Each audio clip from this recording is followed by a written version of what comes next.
Hi, my name is Karan Johal and I will be proving this trig identity that I have created. So first let me start off by reading the identity. The identity is secant theta times sine theta over tan theta plus cotangent theta plus secant squared theta over secant squared theta minus secant theta over cos theta minus tan theta over cotangent is equal to tan theta squared theta divided by tan squared theta plus 1. Add that with 1 plus 1 over tan theta squared. So first we want to start off with the most complicated side, and that looks to be the left side. So we're going to start with that. So first we want to start simplifying as much as we can so we can find similarities between the top and the bottom so we can divide it out. So let's start with the left side first. Let's break everything down. We know secant theta becomes 1 over cos, and at the bottom tan theta becomes sine over cos, and cotangent theta becomes cos over sine, because we know that cotangent theta is the same as saying 1 over tan, which is the same as 1 over sine over cos, which is the same as cos over sine. And then we decide to add both of them at the bottom, and we're left with at the bottom sine theta plus cos theta divided by cos theta multiplied by sine theta. And we know that sine theta plus cos theta is a trig identity, a Pythagorean identity, which means that sine theta plus cos theta is equal to 1. So we're left with 1 over cos theta times sine theta. And then if we just break it down more, we know that 1 over cos divided by 1 over cos cancels it out. And then we are just left with sine divided by 1 over sine, which if we bring the sine at the bottom to the top, we're left with sine times sine theta. And if we just simplify that, it's sine squared theta. So for the second section over here, we want to start down by breaking the bracket. We know that secant theta becomes 1 over cos theta, and cotangent theta becomes 1 over tan theta. And if we break that down even more, we know we can bring the 1 over cos from the top to the bottom to make it cos times cos theta, and the tan from the bottom to the top to make it tan times tan theta. And when we multiply those together, we get 1 over cos theta squared and 1 over tan squared theta. Okay, so we decide to break down the tan squared theta even more. So we're left with sine squared theta over cos squared theta. And now we have the same denominator on both sides, so we can subtract it.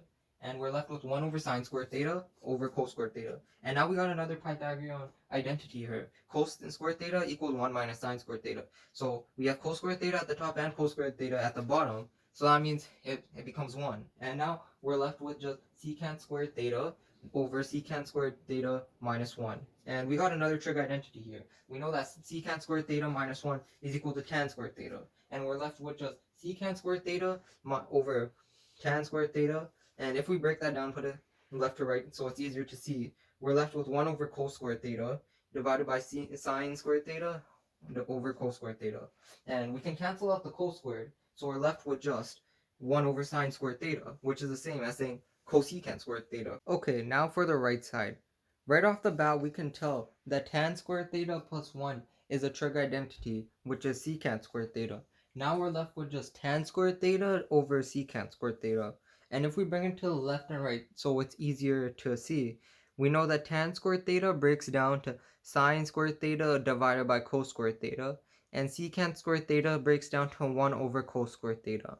Now we can multiply it and we can cancel out the cos squared theta, and we are just left with sine squared theta.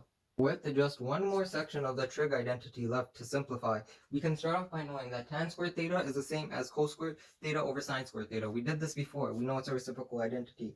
And now we want to change that 1 into a common denominator so we can add them both together. And we decide to change it to sine squared theta over sine squared theta. And once we add them, we're left with sine squared theta plus cos squared theta over sine squared theta. And now we got another Pythagorean identity.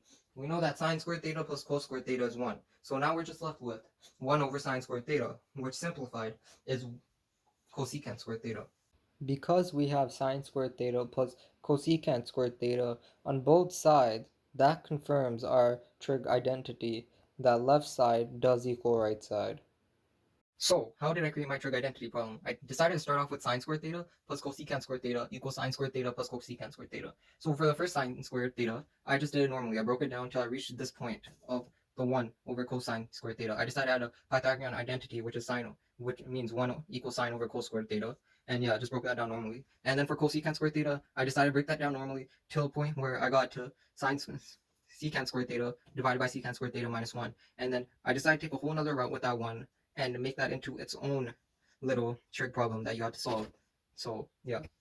And for the other side, sine squared theta, I just broke that down normally, and yeah, I ended up with, so for secant squared theta, I decided to make that into another trig identity, tan squared theta plus 1.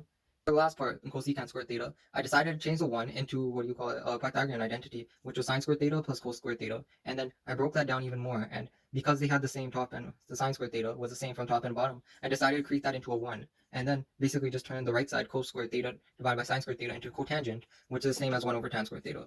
And that's it. That's how I created my trig identity problem.